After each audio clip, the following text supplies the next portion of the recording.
बिस्मिल्लाहिर्रहमानिर्रहीम। मोहतरम नाज़रीन, नबी करीम सल्लल्लाहु अलैहि वसल्लम जब सुबह की नमाज से सलाम फेरते तो फरमाते थे, अल्लाहुम्मा इन्नी अस्अलुका इल्मन नाफ़िअन व रिज़्क़न तय्यबन व अमलन मुतक़ब्बलन। ऐ अल्लाह, मैं तुझसे फ़ायदा देने वाले इल्म, पाक रिज़्क़ और कबूल होने वाले अमल का सवाल करता हूँ।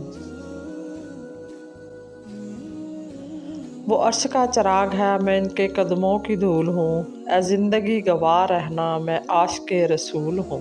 रसूलुल्लाह सल्लल्लाहु अलैहि वसल्लम ने इरशाद फरमाया, जो शख्स ये कलमात कहे तो अल्लाह ताला इसे बख्श देता है। वो कलमात ये हैं, अस्तग़फिरुल्लाह अल्लज़ी ला इलाहा इल्ला हुवल हय्युल क़य्यूम व अतूबु इलैहि। मैं अल्लाह ताला से माफ़ी मांगता हूँ, वो अल्लाह जिसके सिवा कोई माबूद नहीं, ज़िंदा है, कायनात का निगरान है, और मैं इसी के हुज़ूर तौबा करता हूँ।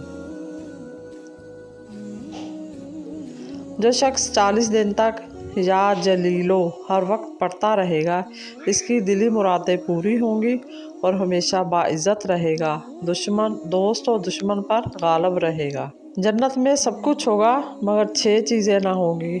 मौत ना होगी, नींद ना होगी, हसद ना होगा, नजासत ना होगी, बुढ़ापा ना होगा, दाढ़ी ना होगी बल्कि बगैर दाढ़ी के जवान होंगे। वक्त गहरे समंदर में गिरा हुआ मोती है जिसका दोबारा मिलना नामुमकिन है। खूबसूरत लोग लाजमी नहीं कि अच्छे हों, लेकिन अच्छे लोग हमेशा खूबसूरत होते हैं। बिल्कुल।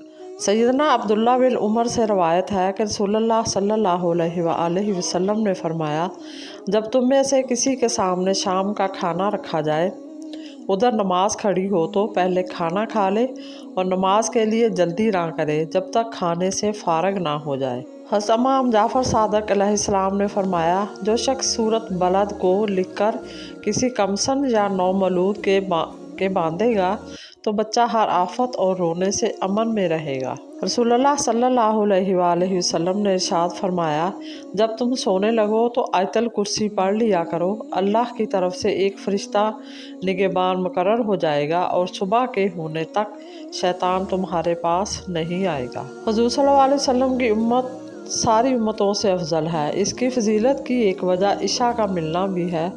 ख्याल रहे कि नमाज इशा हमसे पहले किसी उम्मत पर फ़र्ज ना थी। हाँ, बाज़ नबी बतौर नफल इसे पढ़ते रहे हैं। कभी कभी ज़िंदगी इतनी तलख हो जाती है कि दिल करता है कि कुछ कर गुजरे, मगर बहुत से चेहरे सामने आ जाते हैं और हम फिर से ज़िंदगी की तलखी को नसीब समझकर सब्र कर लेते हैं। इज़्ज़त नफ्स लंबी ज़ुबान या मगरूर किरदार नहीं।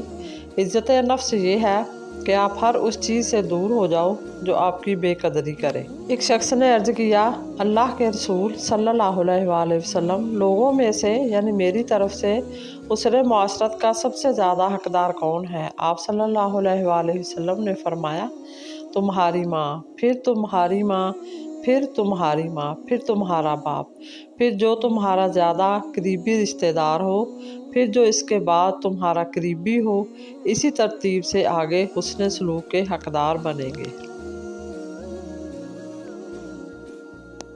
नबी करीम सल्लल्लाहु अलैहि वसल्लम से सवाल किया गया, ऐ अल्लाह के रसूल सल्लल्लाहु अलैहि वसल्लम, कौन सा अमल बेहतरीन है? आप सल्लल्लाहु अलैहि वसल्लम ने फरमाया, बेहतरीन अमल यह है कि जब तुम दुनिया से रुखसत हो तो तुम्हारी ज़ुबान अल्लाह ताला के ज़िक्र से तार हो। मज़ीद इसी तरह की अच्छी और मालूमाती वीडियो देखने के लिए मेरे चैनल को सब्सक्राइब करें, और अगर आपको वीडियो अच्छी लगे तो प्लीज़ लाइक ज़रूर कर दिया करें। अल्लाह आपका और मेरा हामी नासर हो। जज़ाकल्लाह।